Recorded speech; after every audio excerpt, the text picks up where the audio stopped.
नमस्कार बच्चों, गया गाइडेंस प्रोग्राम में आज फिर से आप लोगों का स्वागत है। आज हम लोग जो पाठ लेकर आए हैं उसका नाम है अक्षर ज्ञान और इसकी लेखिका नहीं कवित्री हैं अनामिका। तो आज हम लोग अक्षर ज्ञान पाठ का अध्ययन करेंगे और समझने का प्रयास करेंगे कि कवित्री ने इस पाठ के माध्यम से, अक्षर ज्ञान के माध्यम से क्या बताने का प्रयास किया है हम लोगों को।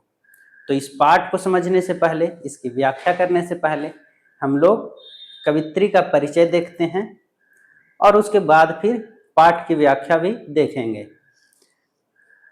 तो सबसे पहले जो पाठ है हम लोगों का अक्षर ज्ञान, उसकी कवित्री हैं अनामिका। तो सबसे पहले आप लोग इनके बारे में जानने से पहले एक चीज यहां देख सकते हैं, बहुत बार परीक्षा में या बोर्ड एग्जाम में बहुत बार ये चीज पूछ लिया जाता है कि शुद्ध लिखावट क्या है, शुद्ध वर्तनी क्या है कवित्री का, या फिर कभी कभी कवि का स्त्रीलिंग पूछ लिया जाता है जिसमें 4 विकल्प होते हैं। तो आप देख सकते हैं कि कवित्री कैसे लिखा जाता है। आप इसको एकदम से याद कर लेंगे कि क्योंकि बहुत बार बोर्ड एग्जाम में, बहुत बार और कॉम्पिटिटिव एग्जाम में भी ये पूछा जाता है। तो आप देख सकते हैं कवित्री का पर ई, का के बाद वा पर ई की मात्रा नहीं, बल्कि का वा या पर ह्रस्व ई की मात्रा और त्रि पर दीर्घ ई की मात्रा। तो इस तरीका से शुद्ध वर्तनी है ये कवित्री का। आगे हम लोग देखते हैं कि ये जो पाठ है अक्षर ज्ञान, इसकी कवित्री अनामिका का जन्म 17 अगस्त 1961 ईस्वी को हुआ था।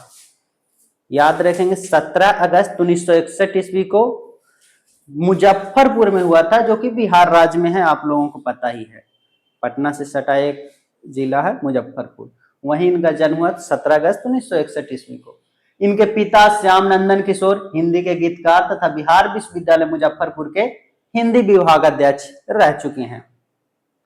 इनकी शिक्षा के बारे में आप देख सकते हैं, यहाँ इनकी शिक्षा जो है दिल्ली विश्वविद्यालय से अंग्रेजी में इन्होंने एमए किया, वहीं से फिर पीएचडी की उपाधि भी प्राप्त की इन्होंने। फिर वर्तमान में सत्यवती कॉलेज दिल्ली विश्वविद्यालय के अंग्रेजी विभागाध्यक्ष में प्राध्यापिका हैं। लेकिन ये तो जिस समय लिखा गया है पुस्तक उस समय का बात है, लेकिन 61 में इनका जन्म हुआ है और अभी 26 चल रहा है, तो आप समझ सकते हैं कि 65 साल लगभग हो गया है। तो अब तक ये सेवानिवृत्त हो चुकी होंगी। हिंदी और अंग्रेजी दोनों भाषाओं में लेखन करती हैं, ये बात भी ध्यान रखिएगा। कविता और गद्य लेखन दोनों में समान रूप से सक्रिय हैं, यानी कि कविता भी लिखती हैं, यानी काव्य भी लिखती हैं, गद्य और पद्य दोनों लिखती हैं।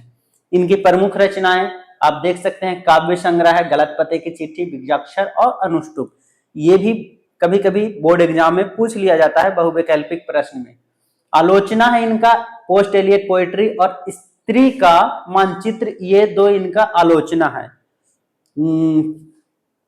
और संपादन की हैं एक काव्य संकलन है उसका, कहती हैं औरतें। ये बात भी आप याद रखेंगे क्योंकि बहुत बार ये रचनाओं के बारे में पूछ लिया जाता है। इनको जो पुरस्कार मिला है, साहित्य अकादमी पुरस्कार मिला है किस रचना के लिए, तो टोकरी में दिगंत थेरी गाथा, इस रचना के लिए 2020 में इनको साहित्य अकादमी पुरस्कार मिला है।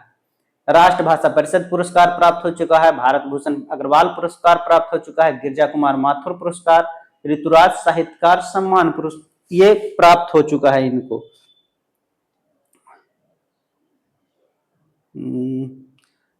आगे देखते हैं हम लोग साहित्यिक विशेषताएं। इससे उतना प्रश्न आता नहीं है, लेकिन आप देख सकते हैं कभी कभी बहुत कम, ये चीज याद रख सकते हैं इसमें। वस्तुपरक सामुदायिक दृष्टि की कवित्री हैं, संघर्षशील एवं वंचित वर्ग के प्रति गहरी संवेदना है। ये पूछ लिया जाता है कि स्त्री विमर्श की सशक्त लेखिका या फिर कवित्री, जो भी कह सकते हैं कि ये रही हैं। रचनात्मक सहानुभूति और सामाजिक सरोकार उनकी पहचान है, अपनी टिप्पणियों और आलोचनात्मक लेखन के लिए प्रसिद्ध हैं। प्रस्तुत कविता जो आज हम लोग कविता का पाठ करने वाले हैं, उस कविता में क्या है हम लोग को पढ़ना है, तो ये देख सकते हैं कि यह कविता कवि ने कहा श्रृंखला से ली गई है। आप इसे याद रखेंगे कि जो अक्षर ज्ञान पाठ है वो कहां से संकलित है या कहां से लिया गया है, तो आप ये याद रख सकते हैं कि कवि ने कहा एक श्रृंखला है, यानी कि एक काव्य संग्रह, उसी में ये कविता दिया गया है और उसी से यहाँ इसको लिया गया है। कविता में बच्चों के अक्षर ज्ञान की प्रारंभिक शिक्षण प्रक्रिया का चित्रण किया गया है। बाल मन के सहज अनुभवों के माध्यम से गंभीर सामाजिक एवं मानवीय आशय व्यक्त किए गए हैं। कविता में सरल वर्णन के भीतर गहन संवेदना और विचार निहित हैं। यानी कि आप जब इस पाठ को पढ़ेंगे तो ये पाठ देखने में तो लगेगा कि अक्षर ज्ञान के बारे में बताया जा रहा है, लेकिन ये अक्षर ज्ञान से परे जीवन को समझने में सहायता प्रदान करती है ये कविता। हम लोग देखेंगे और समझने का प्रयास करेंगे कि ये कविता आखिर क्या कहती है, इसमें क्या, इसका मूल भाव क्या है, ये कविता हमको क्या बताना चाह रही है, क्या सीख देना चाह रही है। तो इसका पहला अनुच्छेद है, चौखटे में नहीं अटता बेटे का का, कबूतर ही है ना फुदक जाता है जरा सा, पंक्ति से उतर जाता है उसका खा, खरगोश की खालिस बेचैनी में। यानी यहाँ कवित्री कह रही हैं कि जब छोटा बच्चा पहली बार अक्षर लिखना प्रारंभ करता है, जब वो सीखने का प्रयास करता है, तब उसके लिए अक्षरों का सही आकार और सही स्थान पर लिखना आसान नहीं होता है। उसका का स्लेट के चौखट में ठीक से नहीं बैठ पाता, वह ऐसा लगता है जैसे कोई कबूतर हल्की सी आहट पाकर फुदक गया हो। यानी कि जब वो का लिखना प्रारंभ करता है तो उसका का, वो जो स्लेट है उसके अंदर नहीं आ पाता है, उसके अंदर पूरा तरीका से उसको लिख नहीं पाता है, जो पंक्ति होता है उस पर वो अच्छे से उसको लिख नहीं पाता है। जिस प्रकार से कबूतर जरा सा आहट पाकर, जरा सा आवाज पाकर जरा सा में उड़ जाता है, वैसे ही बच्चा जब लिखना प्रारंभ करता है तो वो सही से उसको लिख नहीं पाता है। उसी प्रकार सतत प्रयास करते हुए, सतत जब लगातार प्रयास करता है बच्चा, तो फिर वो उस अक्षर को लिखना सीख जाता है और फिर उसके बाद आगे बढ़ता है। यहाँ पर बताया गया है कबूतर ही है ना फुदक जाता है जरा सा। यहाँ पर कवित्री जो है ये बताने का प्रयास की है कि बच्चा जब का लिखने में असमर्थ होता है, जब सही से नहीं लिख पाता है, असहज महसूस करता है, तब वो किसी चीज का सहारा पाकर, जैसे का से कबूतर होता है उसी प्रकार कबूतर का सहारा पाकर उसे सीखना चाहता है और सीखने का प्रयास करता है और सीख भी जाता है। फिर जब उस काम में सफल होकर वो आगे बढ़ता है तो उसके सामने क्या आता है, खा आता है।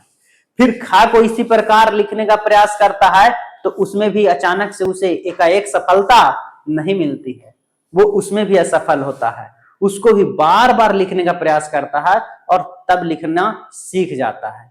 तो यहां पर कह रहा है क्या आप कि इसी प्रकार उसका खा भी पंक्ति से नीचे उतर जाता है और खरगोश की तरह चंचल एवं बेचैन दिखाई देता है। इन उपमानों के माध्यम से कवित्री ने बच्चे की मासूमियत, चंचलता और सीखने के प्रारंभिक कठिनाइयों को बहुत सहज सजीव चित्र प्रस्तुत किया है। अब ये तो जो कविता में दिया गया है, जो लिखा गया है, इसकी व्याख्या की गई है, लेकिन इसका जो भाव छिपा हुआ है, कवित्री क्या बताना चाह रही है इस पंक्ति के माध्यम से, इन पंक्तियों के माध्यम से, वो आप देख सकते हैं इस अनुच्छेद में यहाँ पर लिख दिया गया है कि जिस प्रकार से बच्चा जब प्रारंभ करता है कोई काम को तो उसमें वो सफल नहीं होता है अचानक से, फिर उसको लगातार प्रयास करता है, सतत प्रयास करते जाता है, तो फिर उसमें सफलता पाकर वो अपने जीवन में आगे बढ़ता है। फिर उसी प्रकार से वो नया काम करता है तो उस काम में भी उसे थोड़ी बहुत परेशानियां आती हैं। वही यहाँ पर लिखा हुआ है कि इसी प्रकार मनुष्य भी अपने जीवन में जब कोई नया कार्य आरंभ करता है तो शुरुआत में उससे भी अनेक गलतियां होती हैं, कई बार उसके प्रयास सफल नहीं होते, फिर भी वह निराश होकर रुकता नहीं, वह अपनी कमियों को सुधारते हुए आगे बढ़ता है। यही निरंतर प्रयास धीरे धीरे उसे सफलता के मार्ग पर ले जाता है। तो आपने देखा कि प्रथम अनुच्छेद में क्या बताया गया है कि बच्चा जब का लिखना प्रारंभ करता है तो उसका का चौखटे में यानी स्लेट में नहीं आ पाता है। जिस प्रकार कबूतर जरा सा आहट पाकर फुदक जाता है, वैसे बच्चे का जो का है वो भी स्लेट से बाहर फुदक कर बाहर हो जाता है, स्लेट में नहीं अट पाता है, चौखटे में नहीं आ पाता है। फिर सतत प्रयास करने के बाद उसे लिखना सीख जाता है और फिर आगे जब बढ़ता है तो उसे सामने खा आता है। खा में भी उसी प्रकार से वो समस्या महसूस करता है, उसे भी लिखने में असमर्थ होता है शुरुआत में, लेकिन सतत प्रयास के बाद उसमें भी उसे सफलता मिल जाती है। फिर खा के बाद वो पहुंचता है ग पर। कह रहा है कि गमले सा टूटता हुआ उसका घर, घड़े सा लुढ़कता हुआ उसका घर, अंगा पर आकर थमक जाता है। क्या कह रहा है कि गमले सा टूटता हुआ घर। यहां पर कवित्री बताना चाह रही हैं कि जब व्यक्ति बार बार सतत प्रयास करता है, एक में सफलता मिलता है फिर आगे बढ़ता है, फिर सफलता मिलता है फिर आगे बढ़ता है, जब सतत प्रयास करते करते जब और आगे बढ़ता है और बार बार जब सफलता मिलने के बाद फिर भी आगे समस्याएं जब आती हैं, तो कभी कभी ऐसा होता है कि व्यक्ति का मन टूट जाता है। इसीलिए यहाँ पर गमले सा टूटता हुआ उसका घर।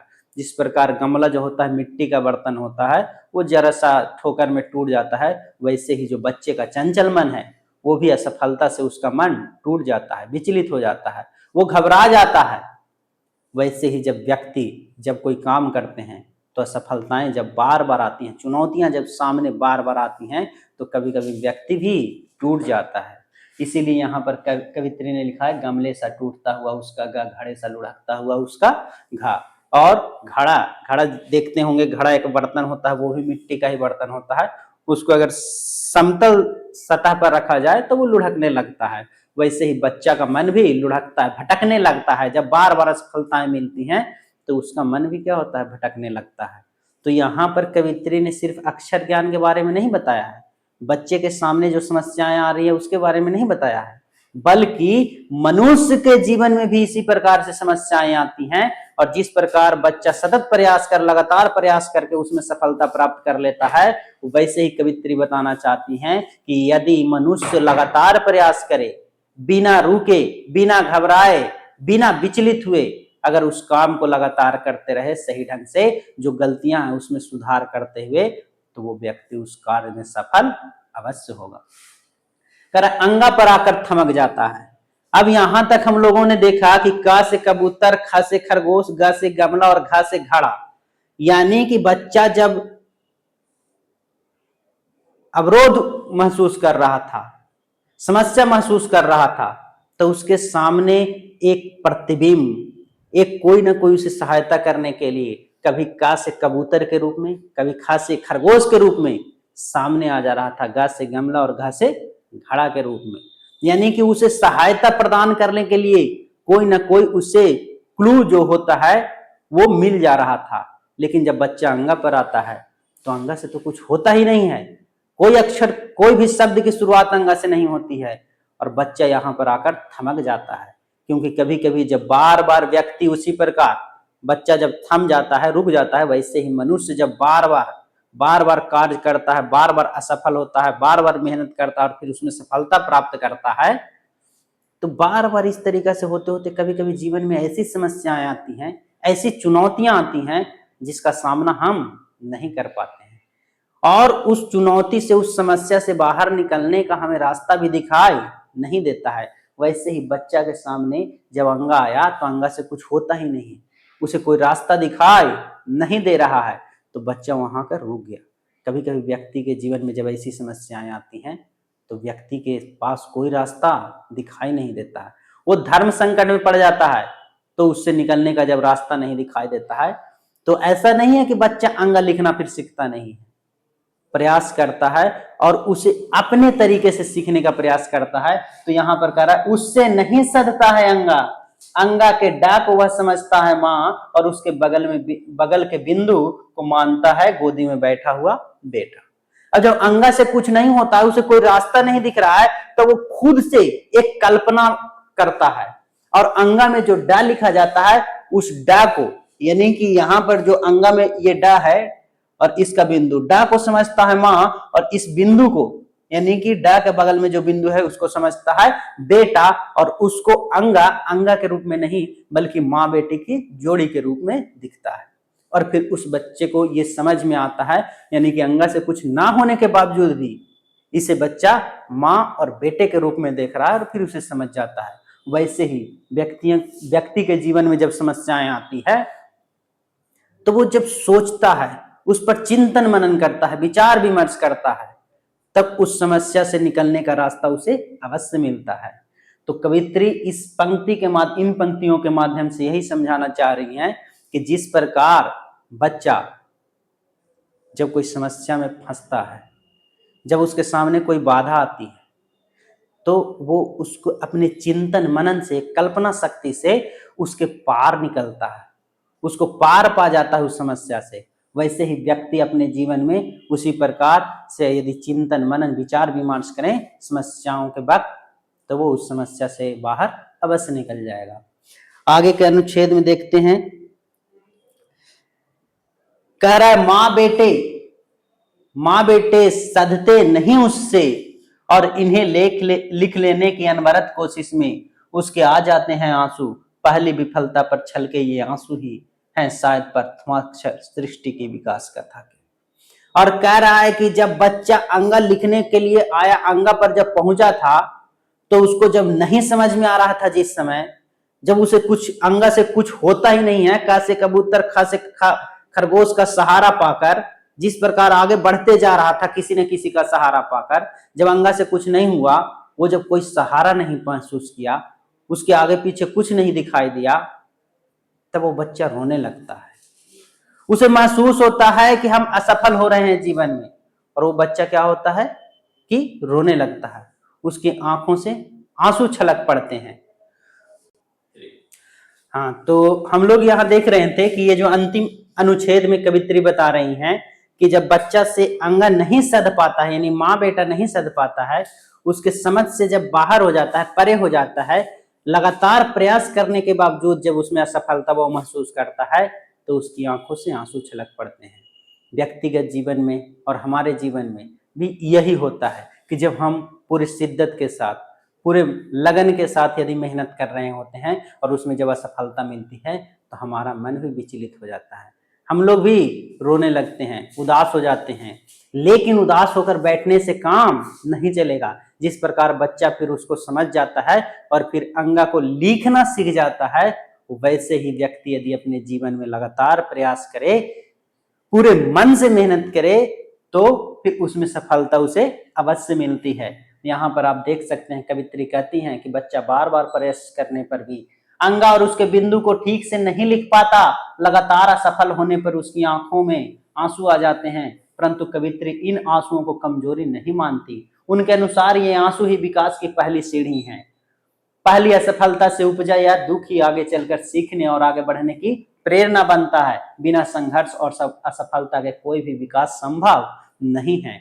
आप इसको जीवन से जोड़ सकते हैं और इस अंतिम अनुच्छेद में देख सकते हैं, यही बात मनुष्य के जीवन पर भी पूरी तरह लागू होती है। जीवन में सफलता पाने वाले लोग वे नहीं होते जिन्हें कभी कठिनाई नहीं मिली, बल्कि वे होते हैं जिन्होंने हर असफलता से सीख ली और हार नहीं मानी। समस्याओं से संघर्ष करते करते वे उन्हें पार कर जाते हैं और अंततः अपने जीवन में सफल होते हैं। ऐसे ही संघर्षशील और धैर्यवान लोग अपने प्रयासों से न केवल अपना जीवन सफल बनाते हैं, बल्कि समाज और पूरे संसार को भी बेहतर बनाने में महत्वपूर्ण योगदान देते हैं।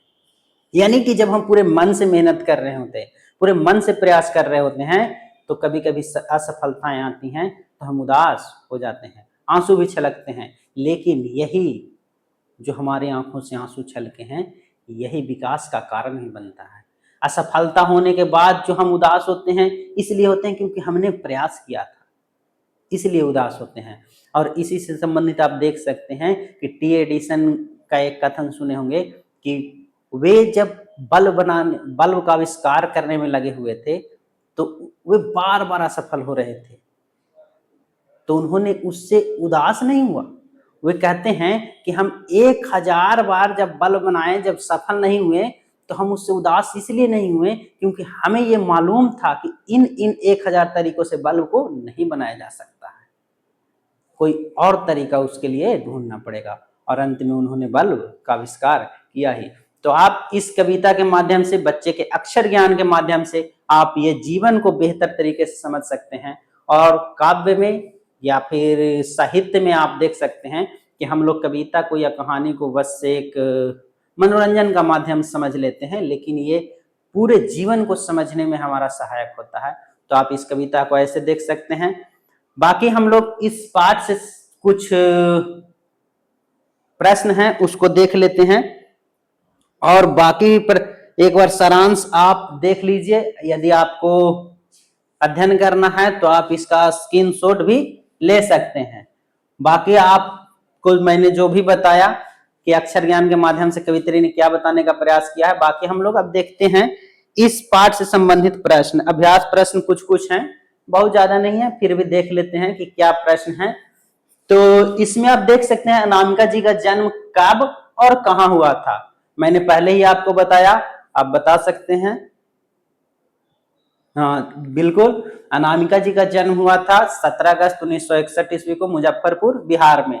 इसी प्रकार अनामिका जी के पिता का नाम क्या था। आप इन सभी प्रश्नों को स्वयं से बनाने का प्रयास करें और जांचने का प्रयास करें कि आपने कितना सीखा है। यदि आपको याद नहीं रहता, एक दो बार इस वीडियो को देख सकते हैं और इन सभी प्रश्नों को आप बना सकते हैं। बच्चे की आंखों में आंसू कब कब और क्यों आ जाते हैं, इन सभी प्रश्नों को देखें, बनाने का प्रयास करें। मैंने इससे चर्चा कर लिया है इसके बारे में पीछे में। बाकी आज के लिए इतना ही, धन्यवाद आप लोगों का।